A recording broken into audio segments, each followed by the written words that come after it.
Mom lets 14-year-old babysit. 2 hours later gets text that says I'm baby. With her eyes wide and staring at the door, she tried to make herself as small as possible and prayed that he wouldn't try to open it. She moved in front of her niece, who was crouched behind the toilet, and tried to prepare herself for the inevitable. She knew it was only a matter of time before he found them. Then, she felt a reassuring shape pressing into her leg. She had totally forgotten about what she had stowed in her pocket. Yesenia Berrigan and her daughter, Zoe, live in California. Yesenia is as protective as any mother and seldom left 4-year-old Zoe alone. However, as for any other working mom, this is not always possible. When Yesenia was told that there was going to be a business meeting out of town and that she was expected to be there, her heart sank. Even worse, she couldn't take Zoe with. She needed a solution and fast. Yesenia weighed her options carefully. Juggling motherhood and a full-time job wasn't easy at the best of times, but she had no choice. But on top of all the leave she had already taken when Zoe had been sick, she knew that if she didn't go to this business meeting, it wouldn't look good for her. Her job could be on the line. She was faced with a tough decision. Yesenia's mom tried to calm her fears by assuring her that Savannah had looked after children before, but she just couldn't shake the sinking feeling in her stomach. Indeed, Yesenia knew Savannah well, after all, and she was her sister. But that did nothing to soothe her worries. What she didn't know was that this simple decision would end up changing the lives of everyone involved. Savannah Jones had been given a big responsibility, but she had never expected the unthinkable to happen. In her eyes, her older sister had given her a chance to prove that she was grown up enough to babysit her 4-year-old niece, Zoe. But while they were in the family home, she found herself in a situation that few would be able to handle. Soon, she would be living a nightmare. Marie pulled up to Yesenia's home and dropped Savannah off, but as she pulled out the drive, she had an uneasy feeling she couldn't shake. There was a car with tinted windows parked on the opposite side of the road. She knew the neighborhood well, but suddenly she couldn't help but worry. Nevertheless, she ignored the little voice inside her head and tried to focus. It was probably just one of the neighbors, she thought to herself. But a mother's instincts are rarely wrong. Meanwhile, Yesenia busied herself by showing her little sister where everything was. She gave her a list of emergency numbers, then she kissed Zoe goodbye. But by the time her mom got the terrifying text message, everyone was already too far away to help. But it was too late to turn back now. What was done was done. Yesenia left, but she was too distracted to notice the suspicious car. What was done was done. Safely inside, Savannah asked Zoe to show her toys, which she happily pulled out of the toy box in the lounge. Then, the pair cuddled up on the sofa to watch a Disney movie. Surely nothing would happen in this quiet neighborhood, located in Montclair, California. It was around 3:30 p.m. Savannah and Zoe were singing along to Frozen when they heard a knock on the door.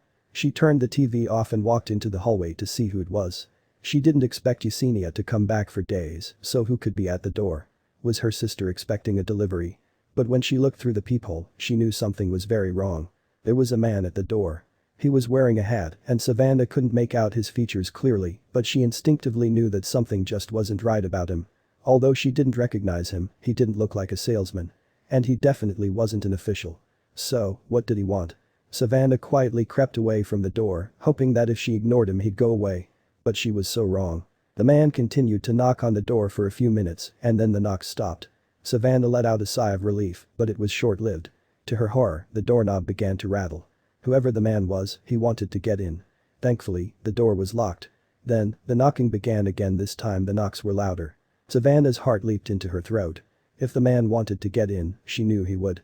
What could she do? They were trapped. Any minute now, the man was going to burst through the door. She had to think fast. She grabbed Zoe and sprinted down the hall, to the master bedroom. But would the girls be safe there? Savannah looked around, calculating. The bedroom had a door, but where was the key? She didn't have time to find it. Panicked and terrified, she looked for a place to hide. Then, she saw the master bathroom. Without another thought, she scooped up her niece and ran inside, slamming and locking the door behind her. Then, she heard a sound that made her blood run cold. The man, emboldened, was not going to wait to be let in. Savannah heard the sickening sound of wood splintering as he broke down the front door. She gathered her wits and told Zoe that they were playing a game, but she couldn't keep her voice from trembling. She whispered that Zoe must be as quiet as she can. They couldn't make a sound. Savannah could hear the man inside the house now, stomping around. Then, she heard his heavy footsteps walking through the hallway and entered the master bedroom. She told Zoe to hide behind the toilet and she crouched in front of her, readying herself. She was going to make sure that nothing happened to her niece. As they crouched in silence, Savannah knew that it was only a matter of time before the man found them. What could she do? Her eyes stared at the bathroom door like a frightened animal as she braced herself for the worst. But what was this? Just then, she became aware of something in her pocket, pressing into her thigh. Savannah slid her phone out of her pocket. How could she have forgotten that she had it? Now, she could get help. But would help come in time? She frantically texted her mother with shaking fingers, but autocorrect made the first message unintelligible. After sending "I'm baby," she tried again. "He is inside, Mom, he's gonna hear me," she wrote. While she was waiting for her mom's reply, she could hear the man walking around the house, opening doors and rifling through cupboards. When Maria finally read her daughter's message, a chill went down her spine. But she was too far away to do anything, and emergency services would take too long. But she knew she had to do something. Meanwhile, the girls waited in silence. They could hear the man ransacking the house, but Savannah prayed that he wouldn't try to get into the bathroom. "I kept staring at the door and hoping he wouldn't try to open it," she said. Then, after what felt like hours, she got a text back from her mom. Maria had called a neighbor, and it wasn't long after that Savannah heard another man's voice echoing through the house. Relief washed over her in waves as she heard the intruder, spooked, begin to scramble. He sprinted down the hall and pushed past the neighbor before disappearing out of sight. Soon after, the police arrived on the scene. Thankfully, the man had only ransacked 2 rooms in the house, and everyone was grateful that he hadn't found the girls hiding in the bathroom. Montclair police officers, including a canine officer, conducted an extensive search for the home invader. But, despite his scent being on just about everything, the man had escaped. Then, Maria and Savannah's sister arrived on the scene. Obviously, Savannah's mom and sister were extremely proud of how she had taken control of the situation. "She was very smart and brave," said her sister, Yesenia. "She did everything right." But Savannah, understandably, has mixed feelings about the situation. Her main concern is that the man was never caught and is still out there. Today, Savannah Jones is working with her family to process what happened that fateful day. She says that she is still experiencing a range of emotions. Relief, and then knowing that he's still out there, "I don't know, scary," she told a local news station. She described the intruder to the police, and the investigation is still ongoing. The police in the Montclair area are still looking for him though, and are confident he won't go back to the Jones house anytime soon. Savannah's story is a valuable lesson for any young babysitter who is left alone in a house.